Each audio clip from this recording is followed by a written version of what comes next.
Hello everyone, Theodore Burns here for another edition of my IndyPro2000 lap walkthrough series. This is now 2024 Season 2, Week 1, which is at Road Atlanta on the full course.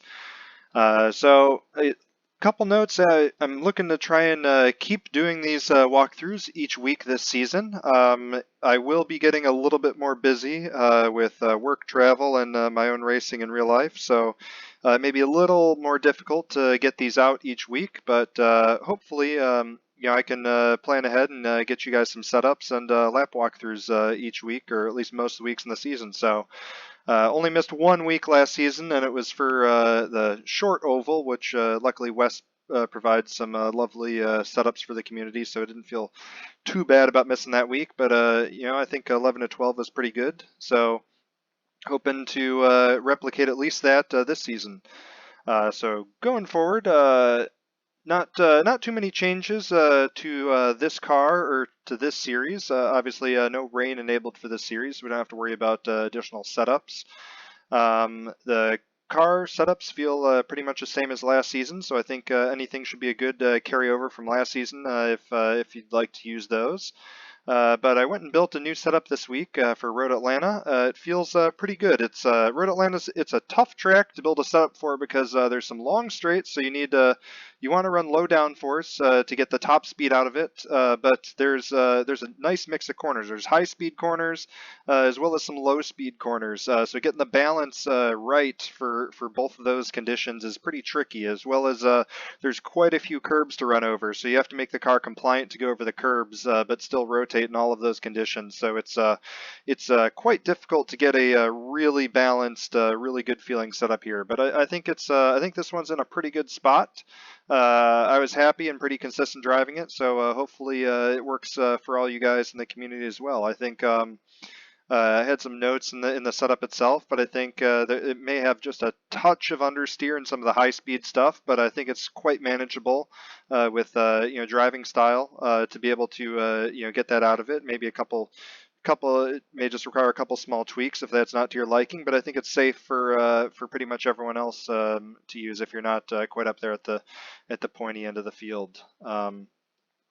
So with that, did a couple laps this week, but maxed out at about a 15.8. So I was trying to go a little bit quicker, but didn't quite get there. So 15.875. I think it's a nice comprehensive lap. The car seems a bit slower. Maybe it's these conditions. About 21C, 69, 70 degrees.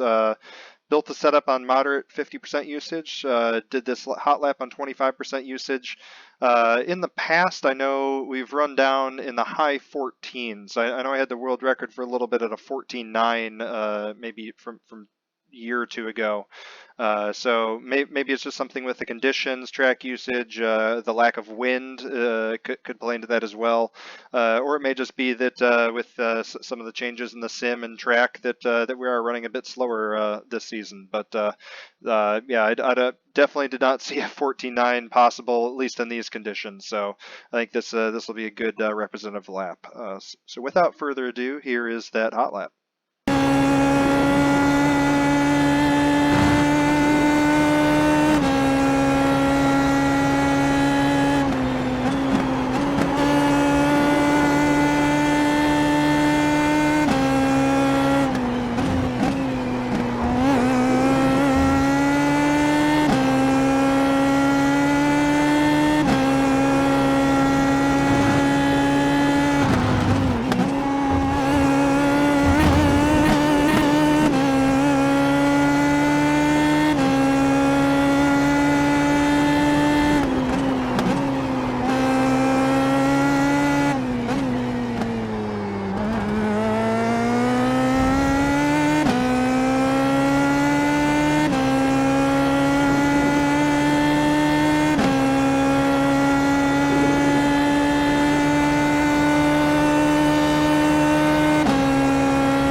So with that, let's look at this a little bit more in detail.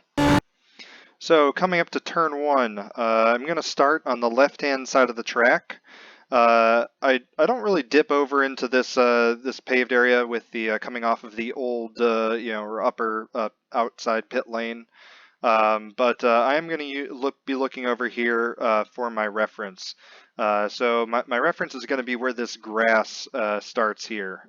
So in between the pit wall and the grass. So I'm going to start probably about halfway between, but as tires come up and I become a lot more comfortable, I'm going to be driving just about to this grass before I start braking. As you can see, I make it all the way to the grass there before braking for the corner. And now you were coming really fast, but turn one is a very fast corner. And what happens here is we're kind of going downhill into the apex, and there's a lot of compression that happens right there, and then it goes abruptly uphill.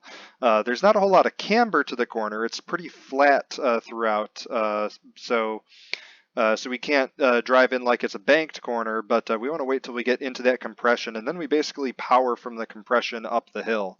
And it will be, if we wait and get the car rotated enough by the time we get to that compression right at the apex, we won't have to worry about running out of track on the outside. So with that, I'm going to go down 2 gears. It's a very light brake. You see I'm only hitting about 25-30% coming into the corner. It's just kind of enough to trail. And you see I'll grab fifth right away, but then grabbing fourth is a pretty late downshift. Basically once I'm all the way down into the corner, because I don't want to get to fourth too early because I don't want to overslow the car. And I'm just carrying basically what amounts to trail brake as I'm turning the car in. I'm trying to roll in as much speed as possible, but I want to make sure I get the car all the way down to this apex curb. I don't actually want to hit this curb. You see, once I get all the way down here, I get right into the apex curb. Right at this point right here, the car starts to compress, and I get into full throttle, and I can drive out pretty aggressively because now I'm coming up the hill, and I want to get as good of a run up the hill as possible. Keep the revs as high as I can. If you're in fifth gear, it'll start to bog down a little bit, so we want to be in fourth to get the good run up the hill. But again, I don't want to downshift to fourth too early because I will overslow the car into one. I don't want to do that. Coming up the hill out of turn one, you'll see a lot of people that like swing way wide right over here, and you just really don't need to do that. It's turn two kind of as we're coming up the hill to the left. It's just a slight kink to the left. It's not like this elevation is very deceiving, and it's not quite as hard of a corner as it appears. And we don't need to be like sweeping way wide right and turning to the left to set up for a turn three over to the right, because what ends up happening is then we're actually like turning away from the apex, and we're making turn three tighter because we're driving away and we're having to cut back so far. So it's more advantageous to stay about center track and just lightly bend it to the left and almost kind of keep the car pointed straight. If not, it almost feels like pointed to the right as we're coming up turn two here, just because it'll give us a better.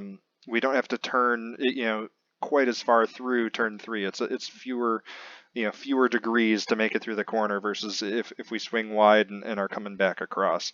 So you see I'm at about mid track right here, and I'm already turning back to the left.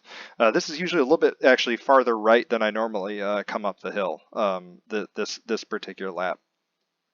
So I come over to the left, I bend it over, and basically I'm looking for this curbing here, and this is going to be what I'm trying to sight, because the apex curb, it is just over the horizon here, so we can't quite find the apex curb, and it's very hard to see until basically we're on it. And I'm not a huge proponent of aiming for trees or anything. I like to use the immediate vicinity of the track that I catch in my peripherals, because I'm looking for the apex. I'm looking for the marks. I'm not staring at way up above the track at trees or whatever. So what I'm looking for is this curb here, and basically I'm going to start braking before the curb, and you can see this curb. It kind of has like a little bit of a flat here, and then it kind of dips off to the left. And so I want to square the car up with this flat here, and this is going to be my reference for where I turn into turn 3 because it is blind there. And so basically I'm going to get the car squared up and drive it straight along the curb here, and then basically once I get to the end, then I'm going to turn right. I don't want to start turning right as soon as I get to the curb because then I'll shortcut. I'm going to wait until I actually see this apex to turn into the right, but I have to get the car positioned properly. And so with that is, for turn 3, it's not a heavy brake zone, and this is not one that you can drive in deep because we have all this elevation and it's so blind. We can't drive in deep and just get on the binders because it's going to overload the front of the car and it's going to get really unstable and really hard to actually make our marks. So what we're going to do instead is we're going to brake really light and really early to kind of just keep the minimum speed up through this whole section. So I don't need a big peak and then a heavy brake, but it's going to be a light brake for long. And you can see I'm at this point right here, I'm braking what's about a car length before I get to this curbing here. And you see I'm just kind of letting off lightly, and there you go. It's only about a 30% brake. As you can see, I'm squared up now on this curb, nice and straight. And so now at this point, I'm waiting until I can see this apex curb to turn in. So I give just a little bit of a tip into it there, and I can see the curb, and I'm just kind of coasting into it because I want to clip right over this curb. I don't want to go too far over because then you'll pick up the 1x for the shortcut, but you definitely need to cut over the top of this curb in order to have get a quick lap around Road Atlanta. But as you can see, it's just a really light brake as I'm coming in here. I'm not braking super hard or really concerned about when I'm quite releasing off of the pedal. It's basically I'm getting to the end and I can start to see that curb there, and that's when I turn into the corner and I come right over the top, and I'm aiming for putting the center of the car right over this blue-yellow transition with that additional curbing right there. As you can see, I ride right up over the top, and as I get into over the top, I can already start to ease back into the throttle because I know that the minimum speed, I've gone slow enough that I'm not going to end up way over here in the grass. And that's if you don't brake enough or you brake too late. It's really easy to miss that apex, and if you go too far over the curb, don't turn enough, you brake too late, it's really easy to get behind and you're way out here trying to hustle the car back, and that's when bad things happen and you spin out over to the right and hit this wall, as I'm sure everyone has done at some point at Road Atlanta, myself included. But once I come out of there, I can get right back into full throttle and drive it out as I come down through turn 4 to the left-hander. I can use this blue and yellow curbing here if I need it, but it is quite a big step up and has a tendency to upset the rear end of the car. So I just want to get close to that on the way out, and that's what I'm aiming for on my exit, is not to have to use that curbing, but to get right up next to it. So that was kind of one big section there, up turn 1, up through turn 3, up the hill. But we'll cut it here. I'll play us through one more time in real speed from the chase camera, so you guys can see where the car placement is on track.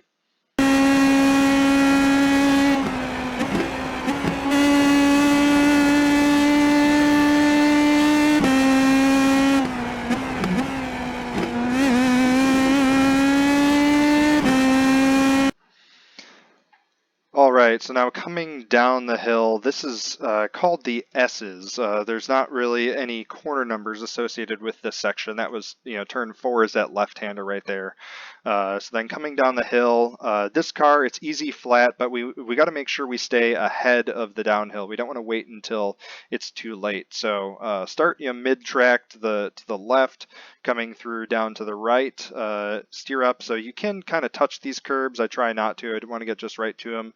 Car's going to get light, it's going to slide over. We'll get close to this curve, we can ride over if we need it, and if we do go over it, we want a straight wheel, but we don't quite need to worry about that. And so now we've hit the bottom there of the S's, and so now we're going to start coming back up, and there's still one more kink to the right before we get to turn 5, which is a left-hander going uphill. So now basically until we get like onto the straightaway here, we are uphill and climbing this entire way. It never quite flattens out. So that means this right hand kink and all of turn 5 to the left and exit of turn 5 is all uphill. So that's something to keep in mind. And when we're driving uphill, it's much easier to load the front tires. So some things when we're driving uphill, we can use a lot less brake. But also because the hill is naturally slowing the car up as we're going uphill. So it's kind of a twofold. Our front axle is more efficient, and we're just using gravity acting against us to slow the car down.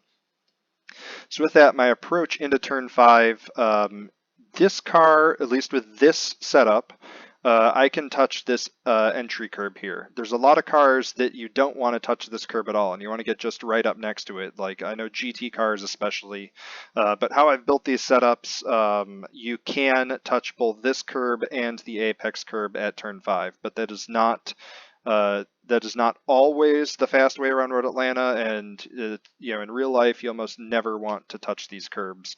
So there are a lot of cars in iRacing that do not like touching these curbs, but this particular setup you can, and it gives you a real nice rhythm and kind of like a cadence to get through turn 5. So I like to use it. So I get up onto the curb here. It's medium brake, about 35, maybe 40%. Start to ease off. I turn in. I'm down to third gear across the apex here, and I want to really eat this apex and get the car rotate as much as possible. I'm putting the left side tire right on the edge of the grass and curb, and as I get to this apex, the car is starting to rotate, and I want to start get back in throttle pretty aggressively because all I care about is getting the rotation here. And then I want to get in throttle to keep driving up this hill because I'm still driving uphill this entire way. Once I get there, I'm going to straighten my hands out pretty aggressively, and I'm going to use all of the track here on exit. So I will not pick up a 1x from any of this. If I try and keep it on track, that'll be best for traction. But there is kind of a dip and quite an aggressive step onto this curb, so I don't want to be straddling this because what ends up happening is you just pick up the car, you bottom it out on the curb, and that's not good. If I drive up completely onto the curb, it'll be a little bit better, but still not great. The fastest way and the least bottoming is to come all the way over and be like almost right onto the gravel trap here. And I want to shoot this gap right where the curb meets the short track coming back across, right where the gravel apex is right there. And this is the one spot across this curb that bottoms the car the least. Because if I can stop the corner here and try coming back across, I'm going to bottom really hard, and it's really going to kill my run out. The only way to avoid that is to be completely on the pavement down here and not be up on the curb at all. But then I have to kill a couple more miles an hour in corner speed, which is really hard to regain up the hill. So to carry that speed across that apex of turn 5, I have to use all of this curb here on exit to avoid bottoming, and this is how I can carry speed down the straight into turn 6. You'll see I ride right over, put the right sides right on the edge of that gravel and right onto the track here. So I do bottom just a little bit right there, but it's not as bad as if I had taken the curb off, and so it kills just a tiny bit. But this is I've carried so much more speed across the apex. I'm going a couple miles an hour faster. That it's not enough to make this detrimental, and I can still carry a lot of speed down the straight here. So again, use all of that track on exit as much as possible, and that's where you bottom the least, you get the best run out of turn 5. So with that, let's go back, watch the S's through turn 5 one more time in real speed from the chase camera.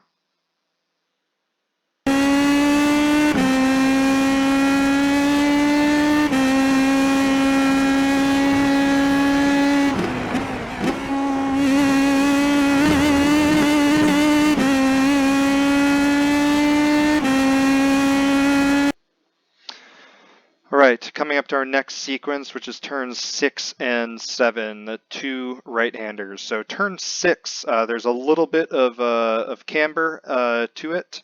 but it really flattens out in between, and then turn 7 is very off camber and the slowest corner on the racetrack.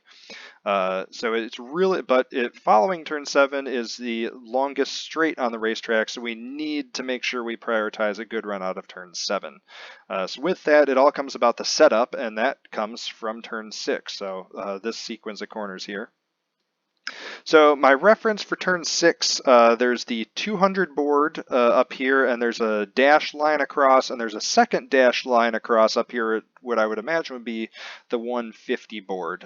So I'm going to use these dashed lines as kind of my reference point. With this setup, with this downforce level, I need to brake about at closest to the corner is about halfway, about 50% between these two dashed lines.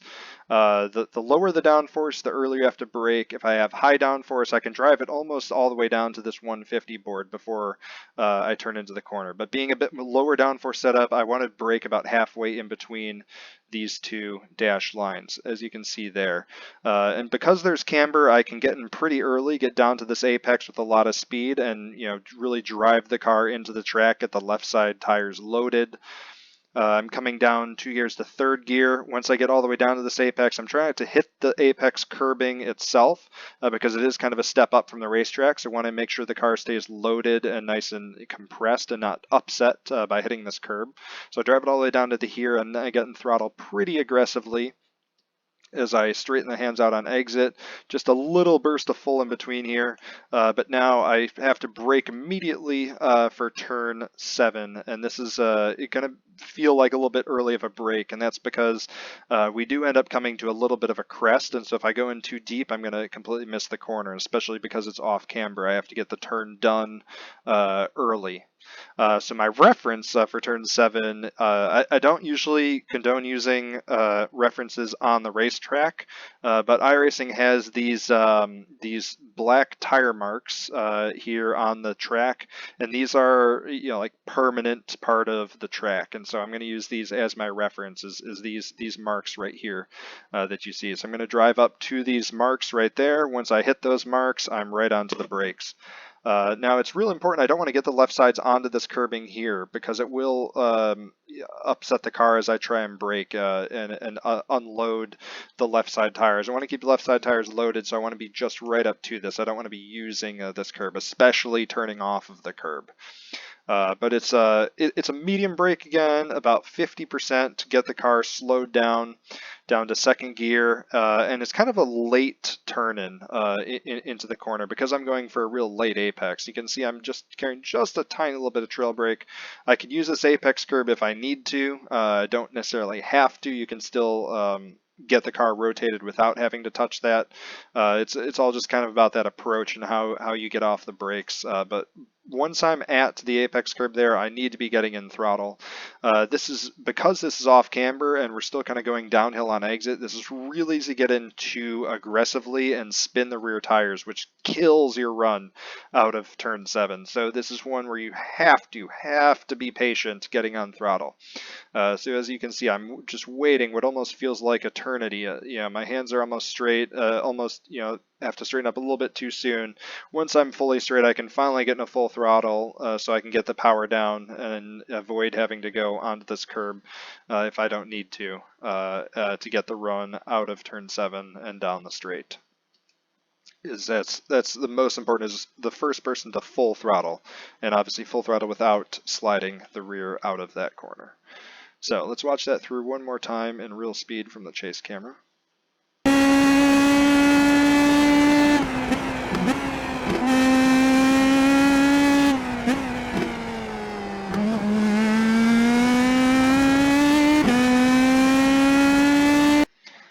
So there you have it. Patience, patience, patience in turn 7. All right, so we went through turns 8 and 9 on the straightaway there. So now we come up to turns 10A, 10B, which is this chicane here, last major corner, or last brake zone for the end of the lap where the dip used to be back in the day. So coming into 10A, because we're coming downhill, we can drive this in pretty deep. I'm going to be driving just past the 100 board to where this dash line comes across the track here. So maybe that's like the 90 meter, to the apex. So I'm driving all the way down to that line, and then it's a really aggressive hit. You can see I can I can hit almost 90-95% on the brakes there because I'm carrying so much speed. And I really want to slow the car down aggressively. If you can't quite get up to this peak or get to the peak this quickly, you may need to back this up a bit to that 100 board, but you should be able to push this brake zone nice and deep, and you can really take advantage of the car stopping capacity here because of the track conditions, nice straight brake zone. So with that really heavy brake down into the bulk, still about 80%, I'm coming all the way down, slowing down to second gear as I turn into the corner. Now, the key for 10A is we can really cut this apex here, and I want to try and carry speed across the apex, but I'm gonna have to compromise 10A a little bit because I still want a good run out of 10B because we have a little bit of a run up the hill as we get to turn 11 up there, and then it's downhill and flat out all the way down to turn 1. So this is the second longest straightaway on the track, so I really need to prioritize my exit out of 10B.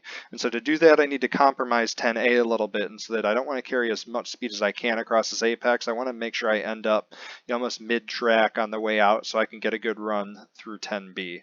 So with that, that means I want to have a nice slow approach into the corner and maximize my track usage. So I'm going to aim for putting the center of the car right over the blue and yellow here, so that is dipping. The left side's completely into the grass, which will not pick you up a 1X. This is a clean lap through here, and once I get all the way down there, I'm going to be on throttle by the time I get to that apex. It doesn't upset the car too much, but what's most important is my trajectory through here. So from this point right here, I can't be flat out from here through 10B. I'm going to need a little bit of a lift, but getting this minimum speed up in between here is huge. This is worth a tenth of a second through this section, and that translates almost another tenth or tenth and a half by the time I actually finish out the lap. So from this point right here in between 10A and 10B, this throttle usage right here is huge. So even though I'm giving a little bit of a lift, I never want to get below what I would say is about 50% throttle through there. So I get up a little bit of squirt to full as I come into 10B, and as you can see, I never dip quite below even 60% throttle in this section, and that's what's critical. As I have this burst of full throttle as I'm coming out, and this dip right here is 55-60% minimum through there. Sometimes if it's really gripped up, really feeling well, it'll only be about a 75% lift, and that is significant for this run out down to the end of the lap. I cannot stress that enough. If you're lifting to 25%, that's too much. You're costing at least a tenth by the time you get down to the line there. So yeah, give that little lift to get through the corner, and once I'm on the way out, I'm back into full throttle as soon as I can. I got just a little bit too soon there. As you can see, I'm having to fight the rear, so I wanted to wait maybe just another car length before I got back into full throttle. I was just a little bit aggressive there into full throttle as I came off the curb, but I can use all of this exit curb. Doesn't upset the car on exit, doesn't upset my run out of the corner, so definitely use all of the track as you can. And yeah, so come out of the corner, and now I'm coming into turn 11. Kind of a continuation as we're coming out of 10A, 10B. 11, I'm going to shoot right under these the stripes up here on the top of the bridge, and basically just kind of throw the car down there and start bending it over to the right a little bit because we're coming down the hill. So yeah, right here we kind of cross over where the pit entrance is, but there's no pit stops in this race. We don't have to worry about someone starting to check up there. And then we find ourselves about mid-track, which is where we want to be coming down the hill. So we'll play back through 10A, 10B one more time, real speed from the chase camera, and then work on to the last corner.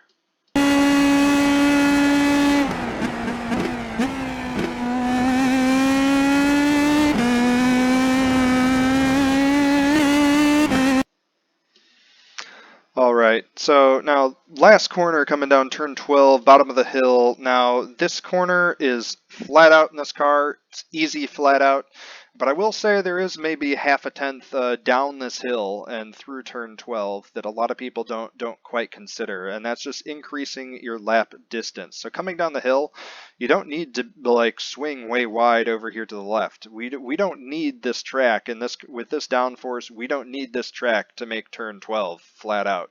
We can take turn 12 flat out from about mid-track right here.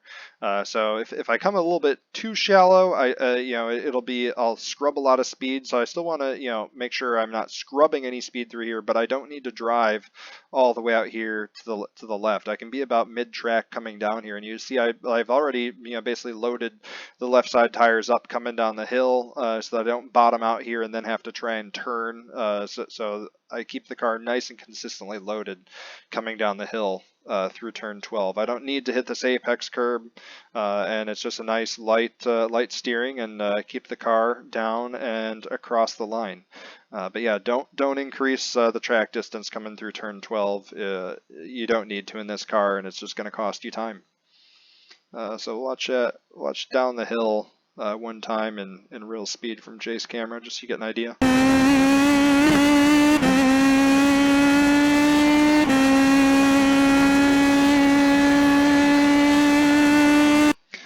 All right, and there we have it, 15.875 around Road Atlanta.